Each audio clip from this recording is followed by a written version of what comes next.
Masih semangat belajar nggak? Semangat bang. Masih bang.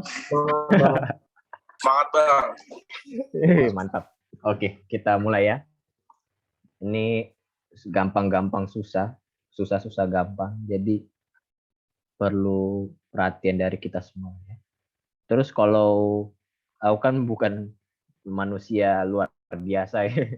Jadi kalau seandainya ada yang salah, tolong dikasih tahu ya. Oke. Nah, jadi aku ambil soal dari kuis kita tadi pagi, sama satu soal aku ganti yang soal ini, nomor 1 ini aku ganti dengan soal tahun sebelumnya. Kenapa tahun sebelumnya aku ambil? Karena di sini banyak pertanyaannya. Kan ini kan yang kita pelajari kan ada tabel frekuensi, relatif, kumulatif, terus persen luas tanah lebih kecil 89, lebih besar 110. Itu mau masuk ke frekuensi kumulatif yang lebih kecil lebih besar itu batas bawah nyata, batas atas nyata. Ya, kalau aku mah fleksibel ya, jadi mau off cam silakan. Aku juga off cam kok. Begitu. Lalu ada rata-rata hitungan, simpanan baku, varians kan. Lalu buat histogram dan poligon. Ini nanti aku akan buat secara manual supaya bisa tahu gimana cara gambarnya seperti itu. Lalu berapa besarnya nilai median dan modus dari luas tanah. Oke, kita mulai dari nomor 1. Jadi datanya ada seperti ini. Jadi ada beberapa banyak data di sini. Itu. Lalu mau dibuat ke data berkelompok. Jadi data-datanya berkelompok seperti itu. Ya, jangan minta izin ya. Kalau mau off cam aja. Aku mah fleksibel, aku santai gitu ya. Yang penting kita bisa belajar. Oke. Oke. Jadi habis ini, jadi kita buat suatu tabel berkelompok, begitu ya, dengan data-data yang ada, lalu sesuai dengan pertanyaannya, begitu. Nah, karena kita lihat nih, ada pertanyaan si buat tabel frekuensi kelasnya seperti ini, gitu kan? Sorry, jangan pakai ini. Maaf ya. Kelasnya seperti ini, lalu frekuensi relatif kumulatif, lalu persen, ini nanti kita bisa dari kumulatif. Lalu rata-rata hitungan, simpanan baku, varians, lalu buat median modus. Jadi kesimpulannya, buat tabelnya akan seperti ini. Panjang sekali bukan? Ini aku kurang menutup-nutupi gitu. Jadi apa namanya, total dari kolom kira-kira seperti ini. Ada 1, 2, 3, 4, 5, 6, 7, 8, 9, 10, 11. Ada 11 kolom. Nah, jadi kita buat interval dulu. Intervalnya itu adalah kelas-kelasnya. Nah, ternyata di soal udah dikasih tahu kelasnya apa aja gitu. 30 sampai 49, 50 sampai 69 dan seterusnya. Nah, ternyata ada 1, 2, 3, 4, 5, 6, 7, 1, 2, 3. Oh, 6 kelas. 1, 2, 3, 4, 5, 6 ya. Ada 6 kelas atau 6 interval gitu ya. Lalu di setiap interval kan ada frekuensi. Nah, ini yang paling susahnya. Kita hitung berapa banyak data yang ada di dalam interval tersebut. Misalkan 30 sampai 49. Dari 30 sampai 49, menurut data di sini, itu berapa banyak?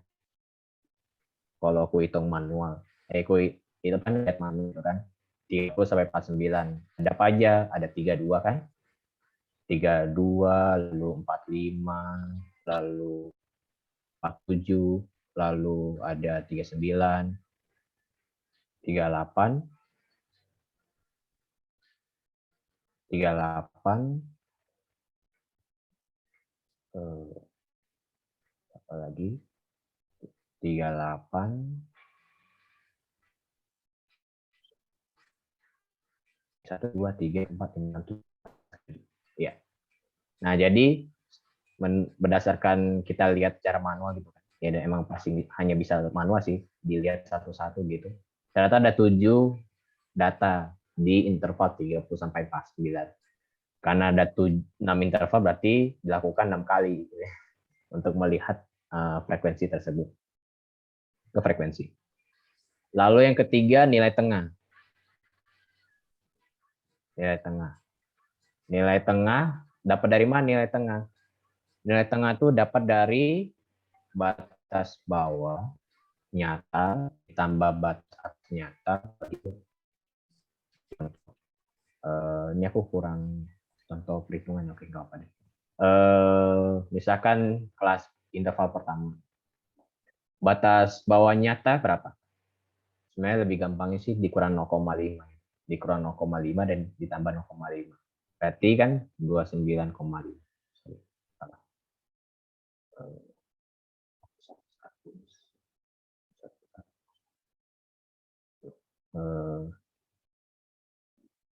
29,5 bisa aja. 29,5 ditambah 49 ditambah 0,5, 49,5. Lalu bagi 2.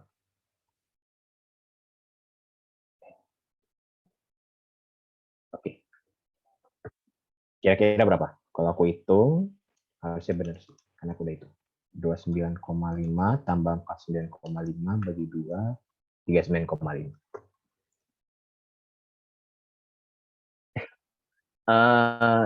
Ini sekali lagi ya. Aku tuh kalau chat, itu aku selalu chat lihat dulu. Karena mungkin ada yang mau ngomong tapi nggak bisa ngomong gitu ya. Jadi harus chat gitu. Tapi kalau minta izin, aku bilang ya, nggak usah minta izin sama aku. Kalau mau off cam aja gitu ya. Kalau mau on cam, boleh on cam gitu ya. Sepakat ya semua ya. Aku takutnya yang nggak bisa on mic gitu ya, mau ngomong harus pakai chat gitu kan. Terus pas aku lihat chat, ternyata minta izin lagi gitu. Itu malah mengganggu aku sebenarnya. Oke, semua begitu ya? Baik, Bang. Oke, Bang. Iya. Oke sih. Lalu tadi apa? Ini. Nah, jadi nilai tengahnya 39,5. Lalu ya sudah. Ini kita ulangin lagi di interval berikutnya sampai ke interval ke terakhir. Oh ya, aku kelupaan. Yang frekuensi itu di total gitu ya, sehingga dapat 60. Gitu. Terus harus dicek sih sama ini. Di sini kita cek hitung aja berapa di sini. Kalau misalkan sama seperti frekuensinya, berarti benar begitu. Lalu nilai tengah ini nggak usah di total, lalu masuk frekuensi relatif. Frekuensi relatif itu adalah FI bagi sigma FI. Misalkan kelas pertama. Kelas pertama kan ada frekuensi sebesar 7. Frekuensi sebesar 7, total frekuensinya 60, berarti frekuensi relatifnya 7 dibagi 60. Gitu. Hasilnya segini. Nah, sama. Kalau kelas kedua, gitu sama ya. 8 dibagi 60. Hasilnya ini. Gitu. Perlu diingatkan lagi, kita ujian harus 4 angka di belakang koma. Karena mau ke persentase kan dua angka di belakang koma. Jadi sebelum persentase itu harus 4 angka di belakang koma. Dan seterusnya. Dan semuanya juga harus 4 angka di belakang koma. Kecuali persentase. Gitu ya. Nah, itu lalu masuk ke persentase. Persentase hanya dikali 100%. Kali 100 itu dapat persenannya. Oke, lalu masuk ke frekuensi relatif. Nah, frekuensi relatif itu ada 2. Yang pertama itu lebih kecil daripada batas atas nyata. Yang kedua adalah lebih besar daripada batas bawah nyata. Aku nggak jelasin ini konsepnya karena aku juga kurang ngerti. Tapi simpelnya, kalau lebih kecil daripada batas atas nyata, itu selalu dia pertamanya itu sama dengan frekuensi relatifnya. Contoh ini. Jadi sama dengan frekuensi relatif gitu.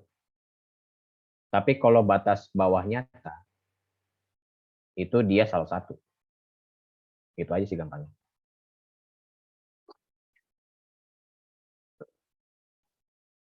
Lalu, nah, cara menghitungnya.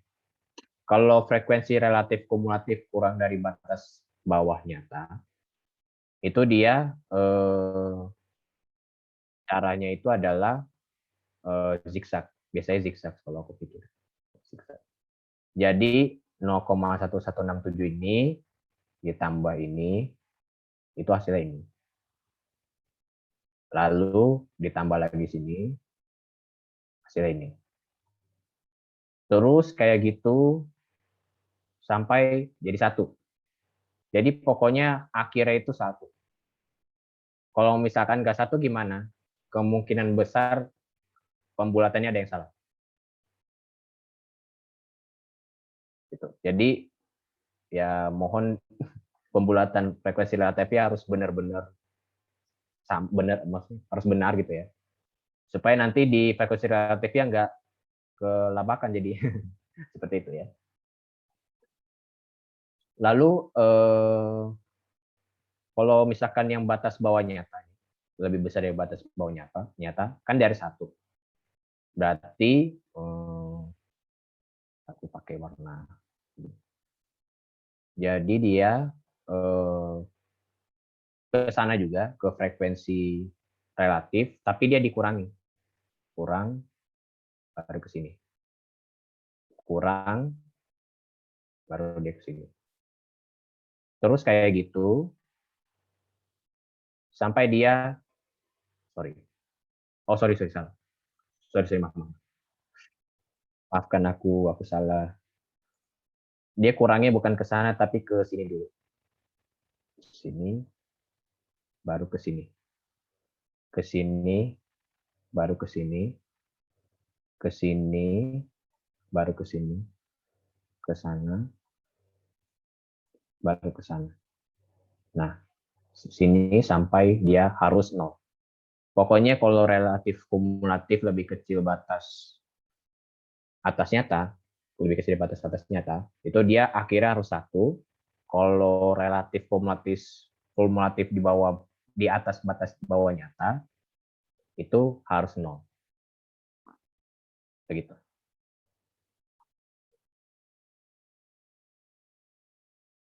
Nah, lalu untuk tabel selanjutnya itu adalah FI kali XMI. Nah, kenapa harus ada ini? Apa namanya? Harus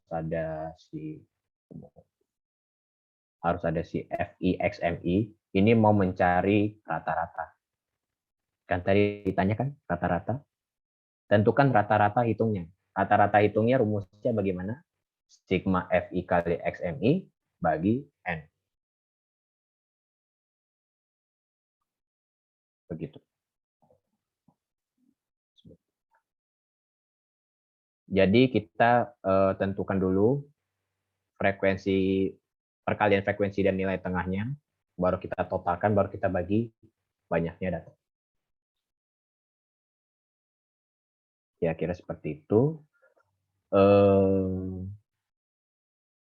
Contoh ya, di kelas pertama. Sorry. Kelas pertama itu kan frekuensinya 7, XMI-nya 39,5. Tinggal kalikan saja. 7 dikali 39,5. Hasilnya 276,5. Betul tidak? Oke, betul. Nah, itu diteruskan semuanya, lalu ditotalkan. Jadi setiap kelas dikalikan frekuensi dan nilai tengahnya masing-masing, lalu semuanya itu nilai semuanya itu ditotalkan sehingga dapat hasilnya 5690, 5690. Nah, lalu habis ini kita ngapain? Gitu kan? Kita biasanya habis nyari ini itu langsung ke rata-rata. Rata-rata. Jadi X bar sama dengan sigma FI kali XMI per sigma FI atau N sama aja. Gitu. Berarti sama dengan 5690 dibagi 60. Sama dengan 94,8333. Karena ada 4 angka kan? 4 angka seperti itu. Lalu setelah si 94,8333 ini didapatkan, itu adalah rata-ratanya, kita bisa langsung ke step berikutnya. Yaitu mencari ini sebenarnya. Cuman tahapnya ada 2. Satu ini, lalu ke sini. Gitu. Sebenarnya sih bisa aja sih langsung ya ke sini gitu. Lalu ke sini. Cuman biar lebih bisa dikoreksi gitu ya kalau misalkan ada yang salah gitu kan. Salah. Jadi kita hitung dulu satu-satu gitu ya. Dari sini. Itu gimana caranya? Jadi nilai tengahnya itu kita kurangin sama rata-ratanya. Misalkan kelas pertama, interval pertama itu XMB-nya itu kan 39,5. Gitu ya. 39,5 lalu dikurangin dengan X bar. Itu adalah rata-ratanya. 39,5 dikurangin 94,8333 hasilnya minus. Pasti minus ya, karena rata-rata lebih besar daripada nilai tengahnya pada saat itu. Nah, lalu habis itu ya sama aja seperti kelas pertama, kelas kedua dan seterusnya itu juga tahapannya sama gitu ya. Tapi biasanya kalau ini dia itu kadang dia itu pasti turun dulu baru naik atau naik dulu baru turun. Ya. Ini kan dia dari turunnya, dia turun baru dia naik seperti itu. Mengerti nggak maksudku? Nanti abis ini kalau misalkan ada yang mau tanya dia. Jadi intinya gitu. Jadi dia ini minusnya ini agak makin ke bawah makin mengecil gitu ya. Lalu nanti abis itu dia makin ke bawah malah makin positif gitu. Nah itu tandanya kalau XMI kurang S bar itu benar. Mungkin aja sih bisa di atas positif dulu gitu ya. Tapi berarti positifnya makin mengecil, baru nanti negatifnya makin membesar. Bisa aja kayak gitu. Nah lalu XMI kurang X bar kuadrat. Nilai ini kita kuadratin sama aja gitu ya. Lebih gampang gitu. Nilai XMI kurang X bar kita kuadratkan, hasilnya itu dapat, terus dilakukan per kelas. Ini per kelas ini 1, 2, 3 seperti itu. Lalu yang terakhir FI XMI kurang X bar kuadrat. Habis dikuadratkan dikalikan sama frekuensi masing-masing. Jadi 3061,7741 kali 7, lalu 1248,4421 dikali 8, lalu 235,1101 dikali 13, dan seterusnya. Sampai dapat sampai kelas terakhir. Lalu ini untuk FI XMI kurang X bar kuadrat itu kita harus totalkan. Kenapa? Karena nilai inilah yang akan dipakai buat varian dan simpangan baku. Nah, baru kita cari varian dan simpangan baku. Ini tuh varian. Jadi varian tuh nama notasinya itu S kuadrat. S kuadrat. Varian. Ini tuh simpangan baku. Kalau simpangan baku itu notasinya S. Simpangan. Nah, simpangan baku berasal dari varian. Varian gimana caranya? Gitu kan. Varian sama dengan ini, sigma FI XMI kurang X bar kuadrat per N-1. Gitu. Nah, sigma FI XMI kurang X bar kuadrat kan tadi udah dapat. Segini nilainya kan, 65093,3340. Lalu dibagi dengan 60 kurang 1, hasilnya 1117,0057. Itulah varian. Nah, dari varian kita cari simpangan baku, yaitu dengan cara akar dari S kuadrat. S kuadrat. Jadi akar dari 1117,0057 itu kita akarkan, hasilnya 33.421. Oh, sorry, 33,4216. Seperti itu. Oke, sampai sini ada yang mau ditanya dulu nggak? Sebelum kita menjauh.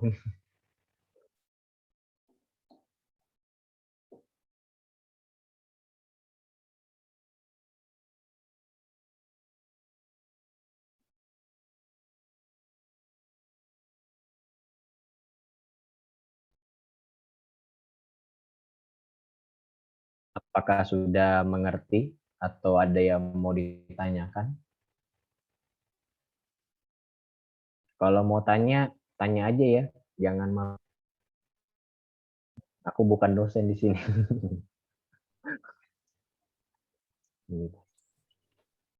Permisi, Abang. Perkenalkan, nama saya Yardan Pandya Hindami dari calon teknik sipil 21. Izin bertanya, Bang. Untuk yang FI yang paling kanan itu cara carinya gimana ya, Bang? FI paling kanan. Ini yang sebelah sini? Yang itu, Bang, yang ada X paling kanan ini, Bang. Oh, yang ini? Iya, Bang. Itu cara carinya gimana ya, Bang? Oke, sip. Mantap, mantap. Pertanyaannya bagus. Jadi FI XMI kurang X bar kuadrat ini itu didapat dari tadi ya. Sebelumnya ini kita sudah hitung XMI kurang X bar dulu. Itu dapat dari mana? XMI nilai tengah dikurang rata-rata. Jadi setiap dari nilai tengah ini kita kurang dengan rata-rata. Rata-ratanya kita udah dapat kan? Dari sini. Yang ini rata-rata. Lalu dari sini kita berangkat ke kuadratkan. Gitu. Karena keperluan varian itu nilai XMI kurang X bar harus dikuadratkan. Jadi setiap XMI kurang X bar yang tadi kita sudah cari itu dikuadratkan. Itu hasilnya ini. Gitu. Lalu XMI kurang X bar kuadrat ini itu kita kalikan dengan FI itu yang tadi kamu tanya itu ya. XMI kurang X bar kuadrat itu dikalikan dengan FI. FI ini frekuensi ini. Misalkan 3061,7741 dikali 7 sama dengan ini. Diteruskan sampai kelas terakhir, lalu semuanya ditambahkan karena varian kan harus sigma FI XMI kurang X bar kuadrat. Begitu. Jadi kita tambahkan, lalu kita cari variannya. Gimana? Baik, Bang. Sudah mengerti. Terima kasih, Bang. Yo, sama-sama. Aku sangat senang nih, udah pada semangat nih.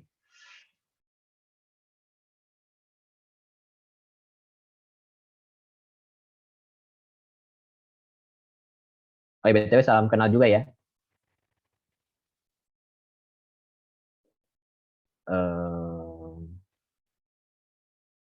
Ada lagi selain tadi?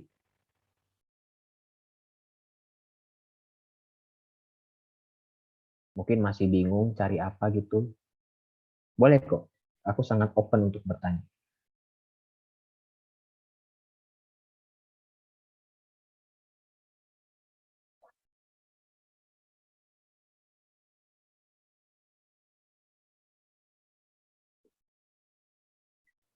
Kalau tidak ada, kita langsung masuk ke median modus dulu. Nanti habis itu masuk ke pertanyaan si C sama D. Nah, jadi di dalam data berkelompok itu nilai median sama nilai modusnya rumusnya seperti ini gitu. Median L median ditambah N per 2 dikurang F median per F median. L median apa sih? Itu kan. Itu adalah batas bawah nyata kelas median. F median apa? Total dari frekuensi sebelum kelas median. F median frekuensi kelas median. Nah, sekarang berarti yang harus kita cari pertama kali apa? Tentukan dulu kelas median kan? Begitu. Nah, kelas median di mana? Kalau kita lihat di sini, kalau kita lihat di frekuensinya, kan kalau kelas median di mana? Kalau median di mana sih? Kalau kita bentangkan datanya, median kan selalu di tengah, gitu ya. Itulah median. Nah, berarti kalau kita bentangkan ada 60 data, berarti tengah-tengahnya berapa? Itu data ke berapa? Ya tinggal 60 dibagi 2 kan? Berarti data ke 30. Antara 30 atau 30,5. Antara itu. Itu adalah median. Apa namanya? Nilai apa? Data aku susah jelasin. Pokoknya dia itu ada nilai mediannya. Gitu. Jadi angka ke data ke 30 itu adalah nilai mediannya. Nah, data ke 30 itu gimana? Gitu kan. Nah, perlu diketahui kalau median itu pada saat membentangkan datanya, itu dia harus ngurut. Gitu. Jadi misalkan 1, 1, 2, 2, 3, 3, 4, 5, 6, 7, 8, 10, 11 gitu kan. Nah, dia harus ngurut dulu baru ditentukan kelas mediannya. Nilai mediannya. Nah, kebetulan tadi kita sudah mengurutkan karena intervalnya dari kecil ke besar, berarti pasti ini urut, gitu kan? Gitu. Di dalam intervalnya itu pasti dia urut. Nah, sekarang kita tentukan data ke 30 itu berapa, gitu kan? Ya, tinggal kita totalkan aja. Dari 7 ditambah 8 itu berapa? 7 ditambah 8 itu, sorry, aku agak lupa kalau tambah 15. Lalu 15 ditambah 13, 28. Nah, 28 ditambah 7, apa 28 ditambah 7? 35. Oh, berarti udah kelebihan nih dari median. Dari nilai median berarti dia ada di sekitar 7. Di antara 7 frekuensi ada di sini, itulah nilai mediannya. Nah, sekarang kita cari berapa nilai mediannya. Gitu. Seperti itu. Nah, berarti kalau misalkan ini 7 di sini ada median, berarti kelas ini disebut kelas median. Itu. Ini kelas mediannya nih di sini. Oke, lalu kita masuk ke sini. Nah, L median apa tadi? Batas bawah nyata kelas median. Batas bawah nyata kelas median berapa? Ya, gampangnya kurang 0,5 aja. Jadi 90 kurang 0,5 berapa? 89,5. Itu lalu ditambah N. N-nya total frekuensi 60 bagi 2 dikurangin sama sigma Fi median. Itu adalah total frekuensi sebelum kelas median. Jadi ini ditotalkan nih. Sebelum kelas median semuanya ditotalkan. 13 ditambah 8 ditambah 7. Hasilnya adalah 28. Gitu. Lalu dibagi dengan frekuensi kelas median. Itu adalah 7. Lalu didapatkan, lalu dikali C. C ini adalah lebar kelas interval. Lebar kelas interval ya, lebar kelas. Lebar kelas tahu kan? Sebenarnya lebih gampangnya sih hitung satu-satu. 70, 71, 72, 73, 74 sampai 89 itu berapa? nilainya. Gitu. Aku agak lupa.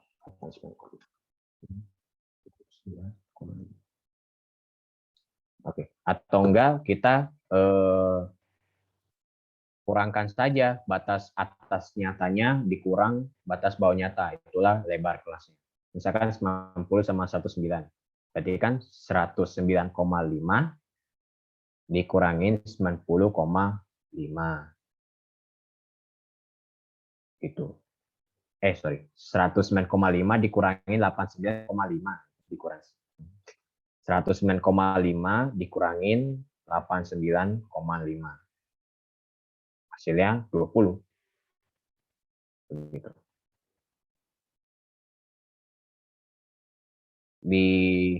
Di apa namanya di kalkulasi semuanya hasilnya segitu. Benar nggak ya? Harusnya benar.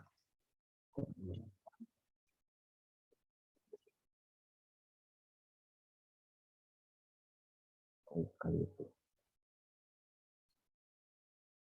Ya, betul. Begitu. Berarti nilai mediannya adalah 95,2143. Itu dapat. Baru kelas modus. Modus itu adalah L modus tambah B1 per B1 tambah B2. Gitu. Nah, kita lihat. Tadi L modusnya itu apa? L modus itu adalah batas bawah nyata kelas modus. Nah, batas bawah nyata kelas modus, lalu ditambah B1 sama B2. B1 per B1 tambah B2. B1 apa sih? B1 itu adalah selisih dari kelas modus dikurangin kelas modus sebelumnya. Dikurangi frekuensi kelas modus sebelumnya. Kalau B2 itu adalah kelas modus dikurangin kelas modus setelahnya. Setelah dari kelas modus. Mungkin kita langsung contoh aja. Kalau misalkan kelas modus itu apa sih? Modus kan paling banyak ya. Modus itu adalah data paling banyak. Data yang paling banyak tuh angka berapa sih gitu kan? Nah, menurut interval dan frekuensinya, data yang paling banyak di mana? Di sini. Di sini. Ini paling banyak. Ini adalah modus. Berarti ini adalah kelas modus karena dia lebih banyak kan, dia ada 14 data. Nah, 14 data berarti kelas sebelumnya itu ada 7 frekuensi, setelah kelas modus ada 11 frekuensi. Nah, itu yang kita cari nanti. Berarti batas bawah nyatanya si modus, kelas modus berapa? 110 kurang 0,5, 109,5 kan? Ini. Lalu ditambah dengan B1. B1-nya apa sih? B1 itu adalah 14 dikurang 7. 14 dikurang 7. Ini ke atas. Sebelum dari kelas modus. Lalu B2 apa? Selisih dari modus dan setelah modus. Berarti 14 dikurang 11. Yang tadi kan 14 dikurang 7. Lalu setelahnya 14 dikurang 11. Jadi dapatlah B1-nya 7, B2-nya 3. Dikali C. C sama itu adalah 20. Hasilnya 110,2. Maka 110 ini data 110,2 ini, nilai 110,2 ini adalah nilai data yang paling banyak datanya, gitu. Paling banyak angkanya, paling banyak datanya. Sedangkan ini adalah nilai tengah dari data tersebut. Kira-kira begitu. Ada yang mau ditanya nggak? Silakan bertanya.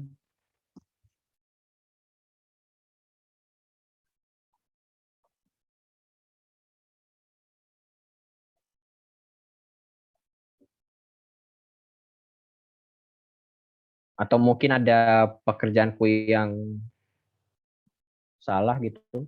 Mungkin kita bisa diskusi. Kalau sama aku mah open aja dah. Jangan ciut-ciut. Gitu. Kita sama-sama belajar. Intinya seperti itu. Ada yang mau ditanyakan?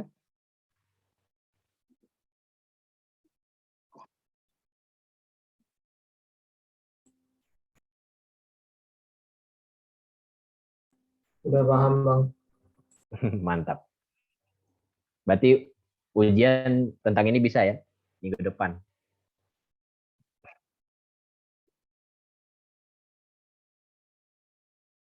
Pasti bisa lah ya. Kalau belajar pasti bisa.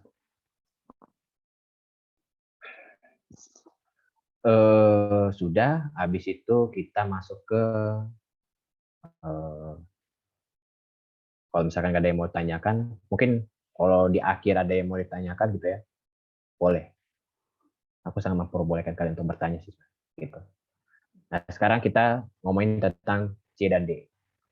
Coba pikirkan baik-baik. Berapa persen luas tanah yang nilainya lebih kecil dari 89 meter persegi? Berarti persen luas tanah yang nilainya itu lebih kecil dari 89 meter persegi. Kalau kita ingat-ingat itu sebenarnya dia mau mengarah ke frekuensi relatif. Setuju ya? Betul ya? Kalau misalnya ada yang nggak setuju nanti bilang aja. Gitu. Jadi persen luas tanah yang nilainya lebih kecil dari 89 meter persegi. Coba sekarang 89 meter persegi di mana? Di kelas ini. Bisa kita ambil. Jangan karena apa ya? Karena gini. Sip. Ini kita hapus dulu si merah-merah jingga ini. Sana. Oke sih. Nah ini. Oke, dia katanya apa? Lebih kecil dari 89. Kalau misalkan lebih kecil dari 89, berarti logikanya dia lebih kecil daripada batas atas nyata. Ya kan? Betul nggak? Kalau aku sih pikirnya gitu. Jadi lebih kecil daripada 89, karena kan 89 di sini. Lebih kecil daripada 89. Berarti mirip dengan frekuensi relatif kumulatif yang lebih kecil daripada batas atas nyata. Itu. Sehingga dapatlah jawabannya yaitu sebesar 0,4667. Jadi jawaban C adalah 0,4667. Kalau misalkan dalam persen, berarti gimana? 46,67%. Gitu. Ngerti nggak maksudku? Kalau ngerti, nggak apa-apa sih, bagus. Kalau yang D gimana? Yang nilainya lebih besar dari 110 meter persegi. 110 dia di mana? Di sini. Warna ya sini. Gitu. Nah, 110 kan dia di ini ya. Dia mendekati batas bawah nyata. Lalu dia bilang lebih besar dari 110 meter persegi. Berarti kan dia kan sama seperti lebih besar dari batas bawah nyata. Dia mendekati batas bawah nyata. Berarti lebih besar daripada batas bawah nyata sama dengan lebih besar dari 110. Gitu. Berarti berapa itu? Ya tinggal ambil ini aja. 0, ampun aku aja 0,2 ya kalau nggak salah. Oke. Tulisanku sendiri aja bisa susah untuk dibaca. 0,33 dikurangi dengan 0,1667. Oh, 0,3. 0,36. Kok ada salah? 0,5333. Oh, salah. 167. Iya, sorry. 0,4166. Ini benar berarti. Ini 4. Ini 1. Berarti sebesar 0,4166 data, atau 41,66% data lebih besar dari 110 meter persegi. Begitu. Kira-kira ada yang mau ditanya nggak di sini? Masalah begini-gini.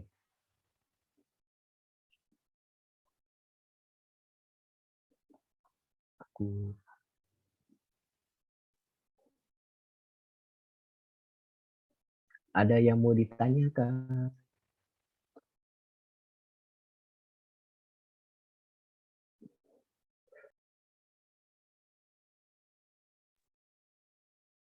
Ada yang mau ditanyakan kan?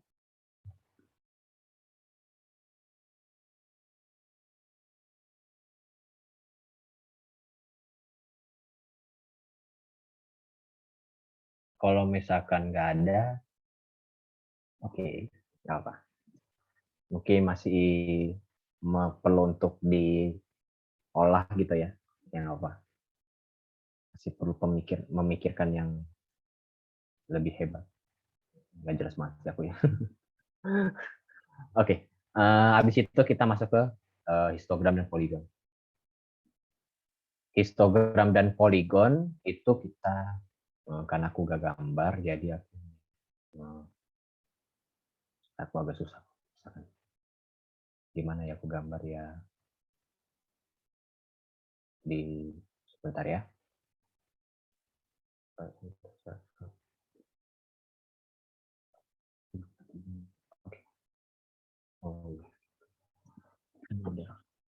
Pakai whiteboard aja.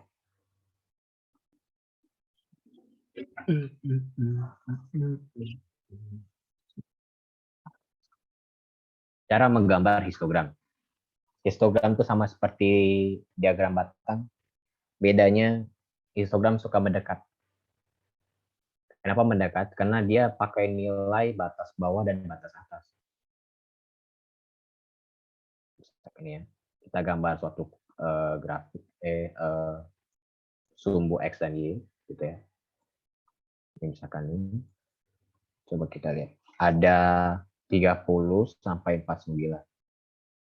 Misalkan interval 30 sampai 49. Kita balik ke sini dulu. Nah, jadi diagram histogram itu dia pakai nilai batas bawah dan batas atas. Jadi kalau interval 30 sampai 49 misalkan. Jadi dia pakai nilainya bukan 30 dan 49. Jangan salah ya. Tapi dia pakai 29,5 dan 49,5. Begitu. Kelas kedua juga pakai 49,5 dan 69,5. Sehingga kalau digambar nanti dia bakal mepet. Itulah histogram. Di sini 29,5. Di sini 1, 2, 1. Good. Biar 1, 2, 1, 2,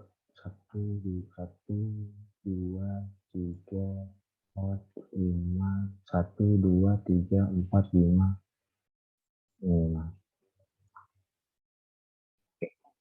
Nah, ini 29,5, ini 49,5, ini 69,5, 89,5, 109,5, 129,5, dan 149,5. Nah, ini datanya kan ada frekuensi 7, 8, 13, 7, 14. Ya kita anggap aja lah. Ini aku karena gambarnya kurang presis. 14 kan paling tinggi. Ini 14. Ini 11. Ini 13. Ini 11. Ini 8, 7.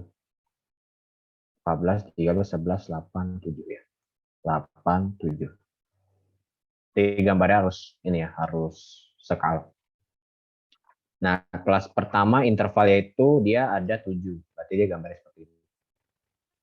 Set, set. Nah, kedua, frekuensi ada 8. Berarti dia gambarnya kayak gini. Karena batas atas nyatanya si kelas pertama itu sama dengan batas bawah nyata kelas kedua, maka dia bisa mepet di sini.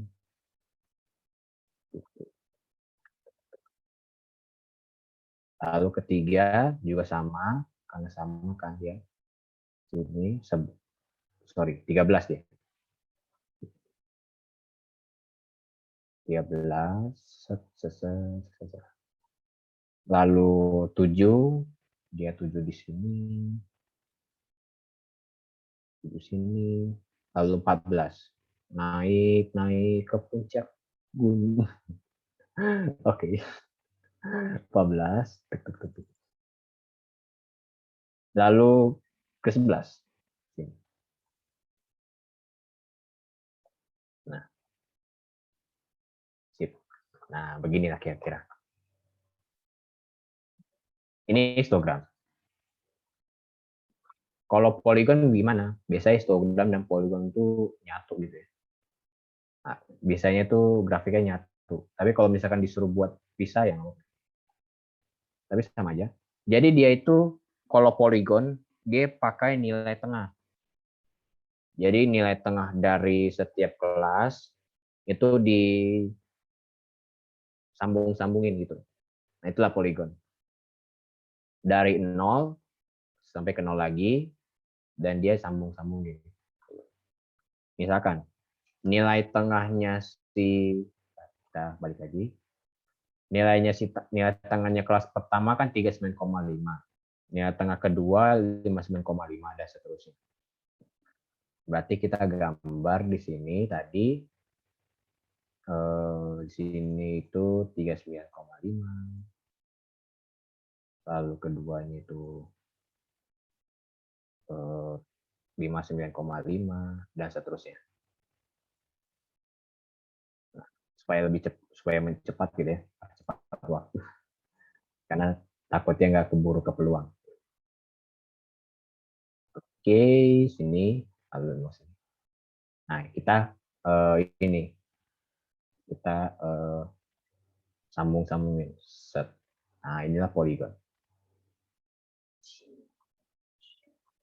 Nah, ini kemana nih? Nah, biasanya itu dia itu ke 0 dan 0-nya itu di tengah-tengah kelas berikutnya. Sebenarnya habis ini tuh ada kelas berikut, tapi kan nilainya frekuensinya kan nggak ada gitu. Nah, kalau kita buat misalkan 149,5 kan B-nya kan lebar kelas kan 20 ya. Berarti 69,5.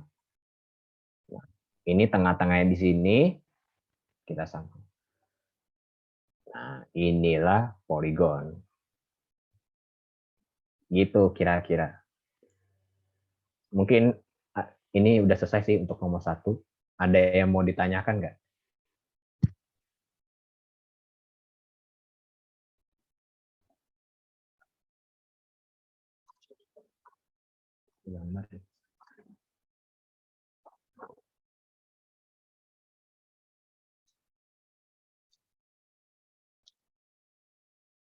Ada yang mau ditanyakan?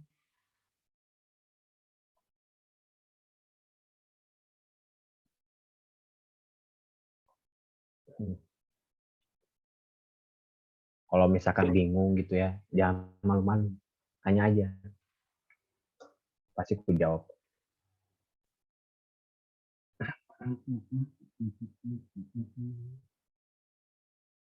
Ada? Ada di sini yang mau bertanya? Kalau tidak ada, kita langsung ke soal berikutnya.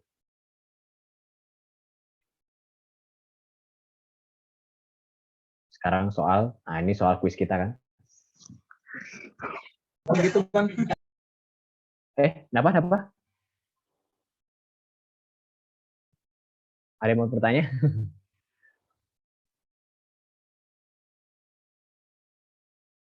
Kalau misalkan nggak ada, ya udah nggak apa.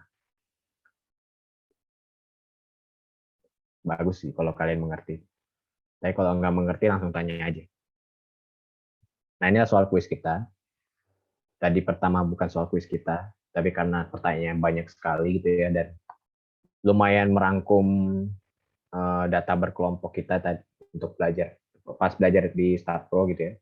Jadi aku pakai soal yang itu. Sekarang ini soal 23. Nah, 2. Kita lihat ada sejumlah mahasiswa nih kan. Jadi ada mahasiswa dari 3 angkatan ambil 2 mata kuliah. Jadi dari angkatan 2018 itu ada 22 dan 23 yang ambil MA2 dan S1 dan seterusnya. Itu. Lalu mau dipilih secara acak nih mahasiswa ini. Maka mau disuruh tentukan probabilitas atau peluang bahwa mahasiswa tersebut ada 3 nih yang dia mau. Itu angkatan 2017, lalu angkatan 2018 yang mengambil MA2 dan ambil MK Stat Pro, mata kuliah Stat Pro, tapi diketahui mahasiswa tersebut angkatan 2016. Nah, itu ada kasus seperti itu. Nah, pertama gimana sih cara kerjainnya? Kita harus buat tabel konjugensi sebenarnya. Awalnya itu untuk mempermudah kita aja dalam melihat angka-angkanya. Cuman karena di sini sudah dikasih tahu, jadi ya apa? Udah dibuatin kan di sini gitu ya. Tinggal kita tentukan aja totalnya berapa nih. Berarti kan total di sini kan berapa? 22 tambah 23 tambah 25. Hasilnya adalah sekitar 22 tambah 23 tambah 25, 70. Lalu yang kedua 23 tambah 25 tambah 22, 70 juga. Gitu. Lalu di sini juga 22 tambah 23 hasilnya 45 gitu kan. 45 di sini juga 23 tambah 25, 48. Ya, sorry ya. Terus ini agak kecil. 25 tambah 22, 47. Harus sama ya. Total yang vertikal ini sama total horizontal. 70 tambah 70, 140. 45 tambah 48 tambah 47, hasilnya 140. Berarti benar. Nah, gitu. Nah, di sini dibilang kita harus pakai notasi sesuai soal. Berarti untuk menentukan P, notasi peluang, notasi N, sampel gitu ya, itu sesuai dengan ini. Contoh, kalau misalkan peluang angkatan 2018, berarti kita notasinya P, X1. Begitu. Peluang mata kuliah MA2, berarti P, Y1. Gitu. Sama juga dengan sampel N, X1. Sampai, apa namanya? Banyaknya angkatan 2018. Itu kan 22. Berarti N, X1 sama dengan 45 ya. N, X1 sama dengan 45. Nah, sekarang kita mau cari berapa probabilitas bahwa mahasiswa tersebut berasal dari angkatan 2017. Angkatan 2017 notasinya X2. Itu kan. X2 berarti kan dia P X2 kan. P X2. Oke, berarti PX2 berapa nih? Kita ingat lagi. Peluang itu rumus siapa? N ditanya dibagi N semesta. NS maksudnya. Nah, ini maksudnya. Jadi PX2 adalah NX2, banyaknya sampel X2 dibagi banyaknya sampel semesta atau banyaknya total dari sampel. Sekarang totalnya berapa nih? 140 kan? Berarti NS-nya 140. X2 berapa? Tadi kita sudah hitung, X2-nya adalah 48. Dari 23 tambah 25. Karena aku belum hitung, aku nggak hitung di sini ya, di tabel konjugasi, jadi aku hitungnya di sini. Gitu, 23 tambah 25 dibagi 22 tambah 23 tambah 23 tambah 25 tambah 25 tambah 22. Hasilnya 48 per 140 sama dengan 0,3429.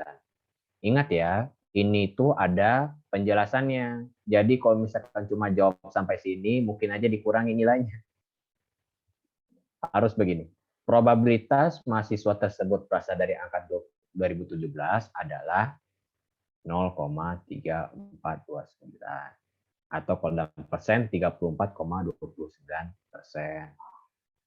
Begitu. Tinggal buat kalimat aja sih. Gitu. Jadi jangan langsung ke sini ya, adik-adik semua. Jangan ke sini, jangan hanya di sini gitu, stop. Dah, gitu. Enggak, jangan. Karena di ini ada penjelasannya. Apa sih maksudnya 0,3429 kan? Itu adalah probabilitas mahasiswa berasal dari angkatan 2017. Gitu. Lalu yang kedua nih. Tadi apa namanya? Angkatan 2018 dan ambil. Perhatikan dan. Dan itu apa sih? Kalau misalkan aku punya buah dan anggur. Berarti kan aku ada buah dan anggur. Yang usah lupakan saja. Jadi misalkan gini. Jadi ada angkatan 2018. Jadi si 2018 ini dia mengambil MK MA2. Angkatan 2018 ngambil mata kuliah MA2. Jadi 2018 segini, terus MA2-nya segini, bergabunglah dia. Jadi begini.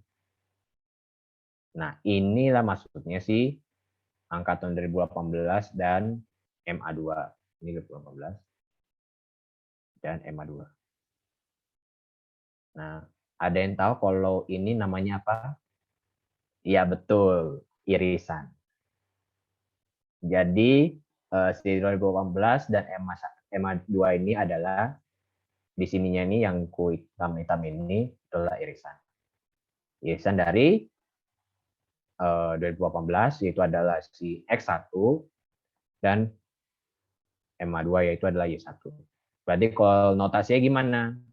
P 2018 X1 irisan Y1. Nah, kita buat sini. Nah, PX1 irisan Y1 sama dengan rumus peluang N X1 irisan Y1 per NS. Sama dengan 22. Kenapa 22? Langsung kita dapat 22 karena ternyata sudah ada jawabannya. Sudah ada irisannya. Kan 2018 nih. Set. Ini MA2. Dapatkan di sini pertemuannya, ini irisannya. Itu adalah 22. Berarti 22 dibagi 140 sama dengan 0,1571. Gitu. Lalu C. C ini apa? Dia mengambil MK1. Tapi ada syaratnya. Syaratnya itu adalah jika diketahui mahasiswa tersebut angkatan 2016. Jadi angkatan 2018 ini yang mengambil mata kuliah Statpro berapa peluangnya? Gitu.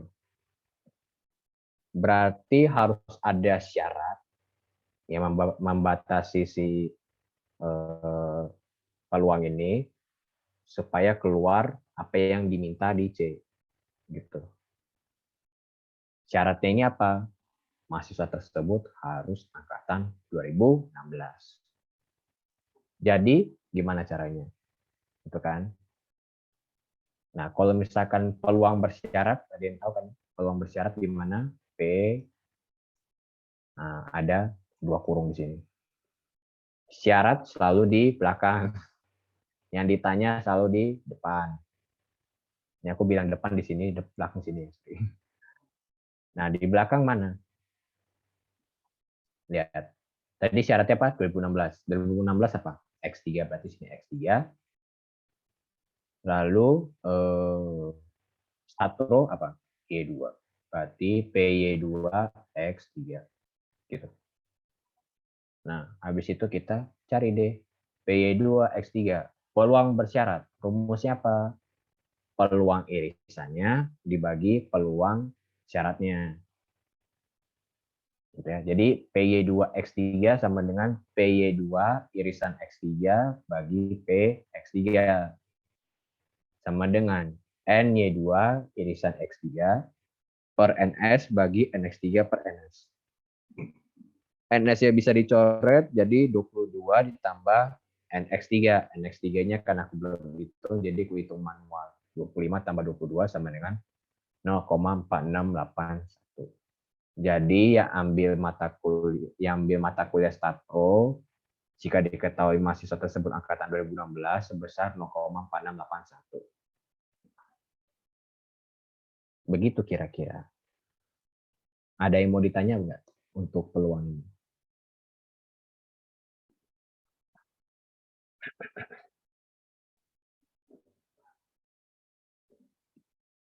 Ada yang mau ditanya?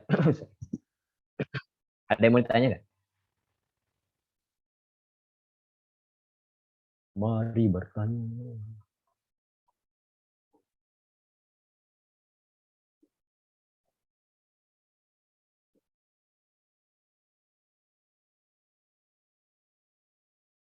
Enggak ada?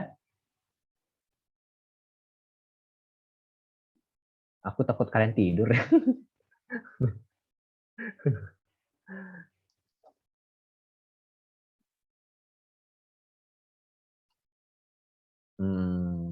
Kalau misalkan nggak ada pertanyaan, mungkin ya positive thinking-nya kalian ngerti ya.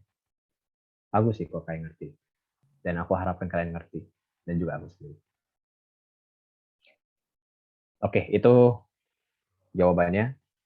Dan kita selesai nomor 3. Sekarang kita soal terakhir itu nomor 4. Ini 4 sebenarnya. Salah lain. Kita hapus. Oke. Jadi ada mesin ABC, setiap mesinnya punya peluang produksi.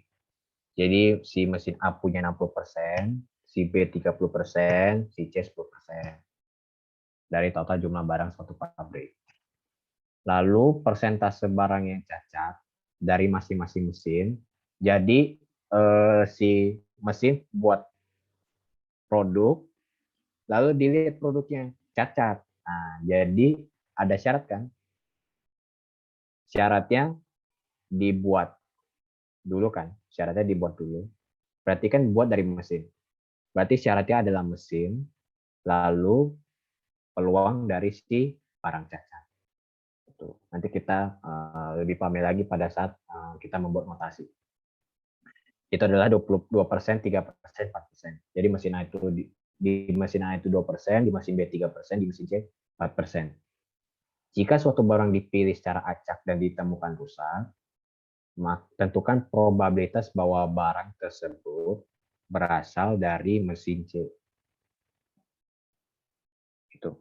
Jadi pada saat dipilih ternyata rusak, ditemukan rusak, berapakah probabilitas bahwa yang ditemukan itu adalah dari mesin C? Seperti itu. Nah, kita tentukan dulu gitu ya. Peluang-peluang tadi kan si A, B, C kan 0,6, 0,3 dan 0,1 gitu ya. Lalu kita menganggap si cacat itu adalah D gitu ya.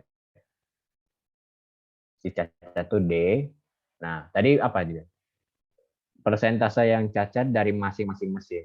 Jadi dari mesin telah cacat. Berarti syaratnya mesin dulu baru cacat kan? Gitu. Yang diketahui duluan adalah mesin, maka syaratnya adalah mesin. Berarti mesin si A syaratnya, lalu peluang D. Itu peluang dari barang cacat jika dari mesin A, dan seterusnya. Itu adalah 2%, 3%, 1%, atau 0,02, 0,03, dan 0,01. Lalu kita tanya nih, berapakah peluang apa tadi? Peluang dari si mesin C jika ditemukan rusak. Berarti kan apa? Diketahui duluan apa? Barangnya rusak, gitu kan? Jika suatu barang kita berandai-andai gitu ya, barang dipilih rusak. Berarti dia mau syaratnya barangnya harus rusak.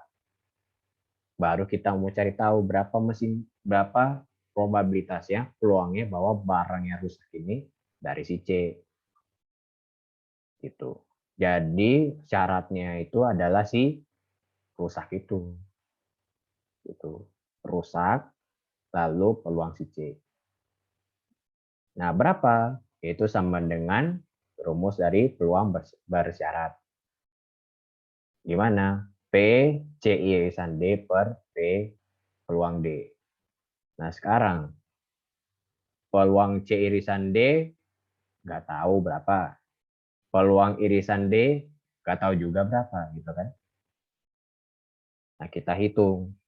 Kita hitung dari mana? Dari yang diketahui ini. Itu.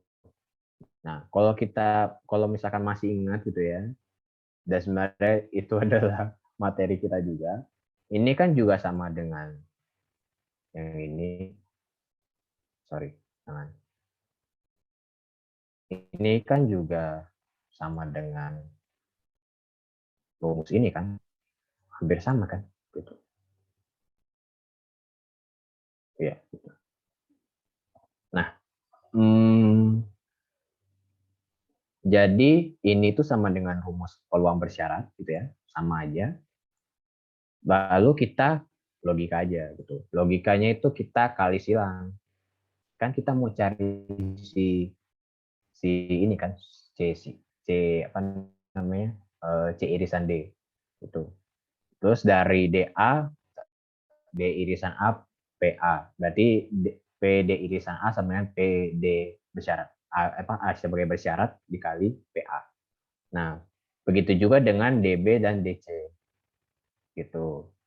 Nah, peluang C irisan D dan peluang D irisan C itu sama aja. Dia tukar tempat pun sama aja karena kan dia C, D, ini D, sama ini D, ini C kan sama ya. Sama aja gitu. Jadi jangan bingung gitu ya, walaupun ditukar gitu tempatnya, tapi sesuai dengan konsep irisan ini, ya sama aja dia. Gitu. Begitu, habis itu, oke. Berarti kita udah dapat PD irisan C atau PC irisan D. Sekarang PD. Kalau masih ingat gitu ya, misalkan ini semesta. Gitu ya. Terus ini semesta kan ada A, B, C. Jadi ini si A, ini si B, ini si C. Lalu A, B, C memiliki D, gitu kan? Nah, D ini itu kan dari tiga irisan. Gitu. Makanya peluang si D itu sama dengan total dari ketiga irisan ini. Berarti si D, peluang si A irisan D yang ini, ditambah PB irisan D, lalu ditambah dengan PC irisan D. Gitu. Itu adalah peluang dari D. Nah, kita tambahkan kan. Dari mana? Dari sini kan kita dapatkan gitu kan. 0,012 tambah 0,09 tambah 0,01 sama dengan 0,022. Begitu. Nah, habis itu kita masuk ke tadi yang ditanya. Berapa itu? Yaitu adalah PC dengan syarat D, gitu kan? Yaitu sama dengan PC irisan D dibagi P dibagi peluang D, ya PD. Sama dengan PEC irisan D apa? 0,001. Lalu P irisan D apa? 0,022. Berarti sama dengan 0,0455. Begitu. Nanti dikasih aja penjelasannya. Peluang, ya ikutin aja sih kalimatnya. Peluang probabilitas bahwa barang tersebut berasal dari mesin C jika ditemukan barang tersebut adalah rusak sebesar 0,0455. Kita sudah selesai semua soal ini. Ada yang mau ditanyakan nggak untuk semua soal ini? Malam Bang. Oh ya. Boleh Boleh, Bang. boleh minta Boleh. boleh minta Yang mana tuh? nomor 3 nggak, Bang? Yang mana tuh?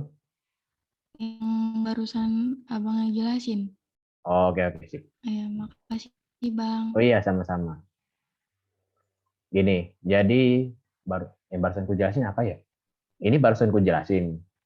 Penjelasan tadi, yang ini maksudmu kali ya? Iya, yang itu Bang. Oh itu. Jadi gini, coba kita lihat ya soalnya. Jadi kan si mesin A, B, dan C. Ada mesin A, mesin B, mesin C. Ternyata ketiga-tiganya punya D, punya cacat kan? Mesin A punya cacat, mesin B punya cacat, mesin C punya cacat. Jadi kalau misalkan digambarkan ke semesta, ini si A. Misalnya kita bagi dua gitu ya. B, ini C. Itu. Nah ini kita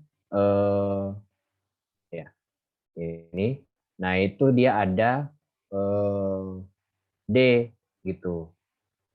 Yang besarnya 2%, 3%, dan apa tadi? Dan 4%. Gitu. Inilah D-nya. Gitu. Kan hanya di ABC kan, berarti D-nya itu luasannya itu dari sebanyak A, B, dan C. Nah, sekarang peluang dari si rusak ini berapa gitu kan? Peluang rusak ini berarti adalah total dari ini kan, dari total semuanya ini. Gitu. Nah, total dari semuanya ini gimana nih? Apa sih ini maksudnya kan? Ini kan adalah irisan dari si A, misalkan dari sini. Ini kan adalah irisan dari si A. A irisan D. Dapatlah si ini kan, yang hasil ini. Ini kan irisan si B. B dan D. Irisan B dan D. Maka dapatlah yang itu, yang kuasir itu. Sama juga nih. Irisan C dan D. Dapatlah yang si asir ini. Jadi total dari si D itu adalah sama dengan total dari peluang irisan ini. P A irisan D ditambah P B irisan D ditambah P C irisan D. Jadi PA irisan D berapa? PB irisan D berapa? Dan PC irisan D berapa? Kita sudah cari di awal tadi yang ku cari. Di sini. Itu. Kolom di apa namanya? Jangan bingung ya, ditukar tempatnya itu sama aja. D irisan A irisan D itu sama. Sama saling mengiris kan. Gitu. Nilainya sama. Gitu. Paham nggak maksudku? Paham Bang, makasih Bang. Ya, sama-sama. Kalau ada yang kurang paham juga bilang ya. Jangan malu-malu sama aku. Aku orang baik. Wow. Ada lagi? Bang, misi izin tanya bang. Oke, ya siap. Mau tanya nomor 2 bang, yang B sama C itu bang. Hmm? Ya, Cara ngebedain itunya gimana ya bang ya, yang buat pembaginya itu bang? maksudnya? Kan kalau yang B itu dibagi sama semestanya bang, sama semuanya. Iya. Tapi kalau yang C itu dibagi sama yang angkatan 2016-nya doang bang. Itu cara ngebedain dari soalnya gimana ya Oh, bang? gini. Bedainnya ada syarat, gitu kan. Kalau si B ini dia itu angkatan 2018 dan mengambil mata kuliah MA2.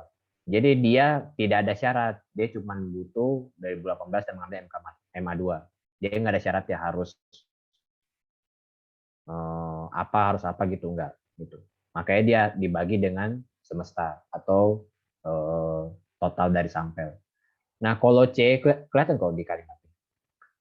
Nih, mengambil mata kuliah statkul, mengambil mata kuliah statkul jika diketahui mahasiswa tersebut angkatan 2016. Bedanya kalau si B ini dia itu peluangnya itu dari semesta, dari total sampel. Tapi kalau si C dia itu peluangnya dari total angkatan 2016 gitu. Dia sudah membatasi itu 2016 nih. Aku maunya 2016. Dari situ keluar peluang. Jadi bukan dari semesta lagi, dari si 2016 gitu.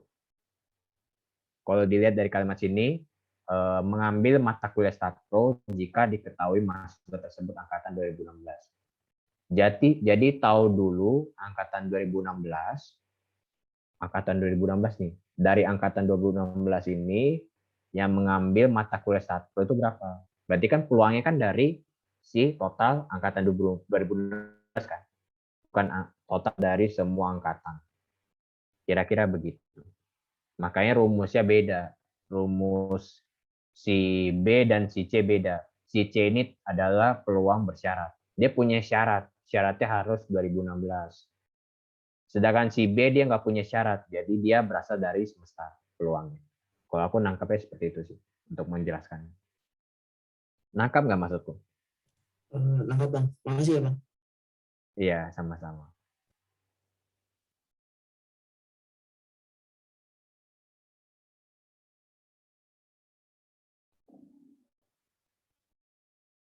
Ada lagi yang mau bertanya?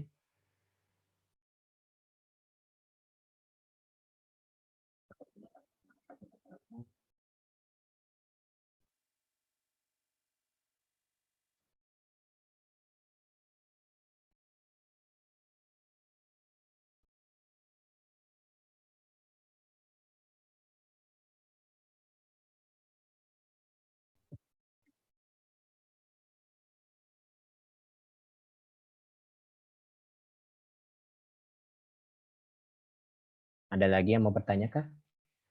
Dari yang lain? Misalkan ada yang masih bingung.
Oke, kalau nggak ada, Kalau tidak ada, mentoring kita cukup sampai sini. Mungkin ini yang bisa aku bagikan kepada kalian.